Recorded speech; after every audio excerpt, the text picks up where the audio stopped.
السلام علیکم دوستو، میرا نام ہے زین عابد اور آپ دیکھ رہے ہیں سچ کہانی۔ ویڈیو شروع کرنے سے پہلے میں آپ کو یہ بتاتا چلوں کہ اس کو بنانے کا میرا واحد مقصد آپ لوگوں کے سامنے تاریخ، سیاست، شوبز، اسلامی تاریخ، سائنس اینڈ ٹیکنالوجی اور دنیا میں کوئی بھی اہم واقعے سے متعلق ایک نیوٹرل اور سچ پر مبنی نقطہ نظر پیش کرنا ہے۔ امید ہے آپ کو یہ ویڈیو پسند آئے گی۔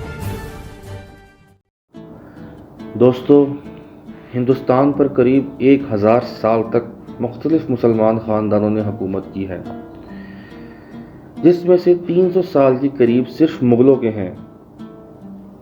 مغلوں کا ذکر میں خصوصی طور پر اس لیے بھی کر رہا ہوں کیونکہ انہی کے دور میں انگریزوں نے ہندوستان میں قدم رکھا اور ایسٹ انڈیا کمپنی سے شروع ہوتا ہوا ان کا یہ سفر ہندوستان پہ قبضہ کرنے پر ختم ہوا۔ 15ویں صدی سے ہی برطانوی، ڈچ اور فرانسیسی سمندر میں مختلف مہمات پر نکلتے تھے۔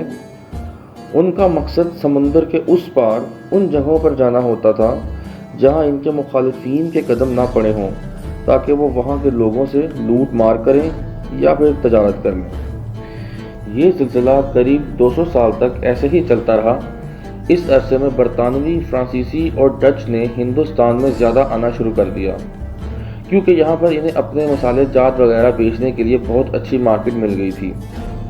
اس دوران سن 1600 میں برطانویوں نے یہاں پر اپنی ایک کمپنی قائم کر لی تھی جس کا نام ایسٹ انڈیا کمپنی تھا۔ کمپنی بہادر کے منتظمین اب چاہتے تھے کہ انہیں بلا شرکت غیر ہندوستان میں کاروبار کرنے کا موقع ملے اور جو فرانسیسی اور دوسرے لوگ جو ان کی راہ میں حائل ہیں انہیں راستے سے ہٹایا جائے، جس کے لیے انہوں نے اس وقت کے اپنے بادشاہ جیمز ون سے ایک سفارتی وفد کو اپنے ساتھ لے جانے کی خواہش ظاہر کی۔ کنگ جیمز ون نے سر تھامس رائے کی قیادت میں ایسٹ انڈیا کمپنی کا ایک وفد مغل بادشاہ جہانگیر کے پاس بھیجا۔ ان کا واحد مقصد جہانگیر سے سورت اور اس کے نزدیک دوسرے علاقوں میں اپنی فیکٹریز کھولنے کی اجازت لینا تھا، اور ساتھ ہی ساتھ اپنے مخالفین پر یہ دھاک بھی بٹھانا تھی کہ اب مغل سلطنت کا ہاتھ ان کے سر پر ہے، اس لیے وہ ہندوستان میں جب چاہیں جیسے چاہیں کاروبار کر سکتے ہیں۔ دوستو، انہوں نے کاروبار کرنے کے ساتھ ساتھ ہندوستان پر قبضے کی نیت پہلے ہی کر لی تھی، جس کی بعد میں آگے چل کر آپ کو کہانی بتائیں گے۔ خیر، شہنشاہ جہانگیر نے انہیں بڑے پیار سے اپنے پاس بٹھایا، پورا درباری پروٹوکول دیا اور انہیں سورت اور اس سے ملحقہ علاقوں میں فیکٹریز کھولنے کی اجازت دے دی۔ اور یہیں پر بس نہیں کی، جہانگیر نے ایک فرمان جاری کیا جس میں کہا گیا کہ انگلینڈ سے جو تاجر ہندوستان آئے اسے بلا روک ٹوک کاروبار کرنے کے لیے کھلی آزادی ہے، اور اگر انہیں کسی فرانسیسی یا ڈچ نے تنگ کیا تو اس کا حساب ان سے لیا جائے گا۔ دوستو، جہانگیر کے اتنے زیادہ پیار کی ایک وجہ یہ بھی بتائی جاتی ہے، جس میں 100% وثوق سے تو میں نہیں کہہ سکتا، مگر بہت سی جگہوں پر اس واقعے کو کوٹ کیا گیا ہے کہ شہنشاہ جہانگیر کے سر میں اکثر کثرت شراب نوشی اور افیم استعمال کرنے کے باعث درد رہتا تھا۔ شاہی طبیب بھی اب اس درد کا علاج نہیں کر پا رہے تھے۔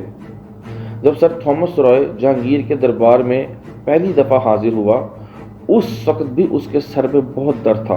تھامس نے اس موقع کو غنیمت جانتے ہوئے اسے ایسپرین کی گولی پیش کی۔ جب جہانگیر نے وہ گولی کھائی تو کچھ ہی دیر میں بادشاہ سلامت کے سر کے درد غائب ہو گئے۔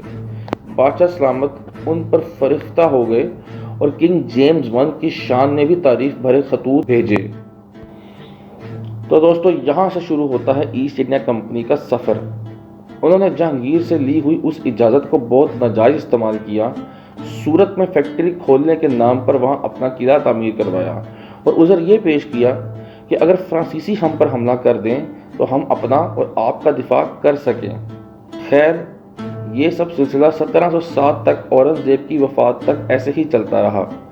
اس دوران ایسٹ انڈیا کمپنی مدراس اور بنگال کے علاقے میں بہت بڑی تعداد میں پھیل چکی تھی، اور اب تو وہ وہاں کے باشندوں پر اپنا حکم چلانا شروع ہو گئے تھے۔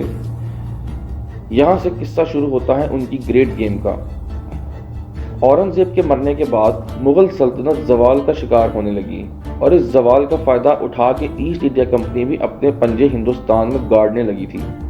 ان کا سب سے پہلا ٹاکرا اس زمن میں جس شخص سے ہوا وہ تھے نواب آف بنگال سراج الدولہ، نواب سراج الدولہ 24 سال کے ایک جوشیلے نوجوان تھے اور انہیں نوابی اپنے نانا سے ورثے میں ملی تھی۔ ان کے نانا نواب علی وردی خان بنگال کے نواب تھے۔ آپ ایک جوشیلے قسم کے نوجوان تھے اور انگریزوں کی بدماشی سے تنگ آ کر آپ نے ایک بار انہیں بنگال سے بھاگنے پر مجبور بھی کر دیا تھا اور فورٹ ولیم پر قبضہ کیا تھا۔